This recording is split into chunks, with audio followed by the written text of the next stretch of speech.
আসসালামু আলাইকুম প্রিয় দর্শক, আজকে আমরা রয়েছি মেসার্স মিদ্যা এন্টারপ্রাইজে। এই দোকানের লোকেশন হচ্ছে নাগেরপাড়া বাজারের উত্তর মাথায়। দেখতে পাচ্ছেন আমাদের প্রিয় বড় ভাই, শ্রদ্ধাজন বড় ভাই মোহাম্মদ মন্টু মিদ্যা, উনি একটু ব্যস্ত রয়েছে, তাই আজকে আমি একাই আপনাদেরকে দোকানটা একটু ঘুরে দেখাবো।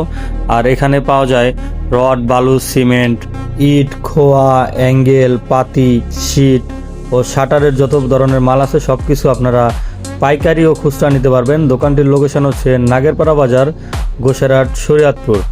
দেখতে পাচ্ছেন, আপনাদেরকে আমি দেখাচ্ছি, এখানে প্রচুর পরিমাণে রডের কানেকশন রয়েছে। আপনাদের যত প্রকার রড দরকার, অ্যাঙ্গেল দরকার, পাতি দরকার, শাটারের যত ধরনের মাল লাগে সব কিছু এখানে পেয়ে যাবেন। এখানে টিন রয়েছে, সব কিছু কিন্তু সুলভ মূল্যে পেয়ে যাবেন। দেখতে পাচ্ছেন আমি মন্টু ভাইয়ের গোডাউনে চলে এসেছি। গোডাউনে আজকে একটু মাল কম আছে, তাও আলহামদুলিল্লাহ ভালো মালই আছে। আপনাদের যা লাগবে অর্ডার দিন অথবা চলে আসুন মন্টু ভাইয়ের দোকানে। এই যে দেখতে পাচ্ছেন সব কিছু আছে। সবাই ভালো থাকবেন। আসসালামু আলাইকুম।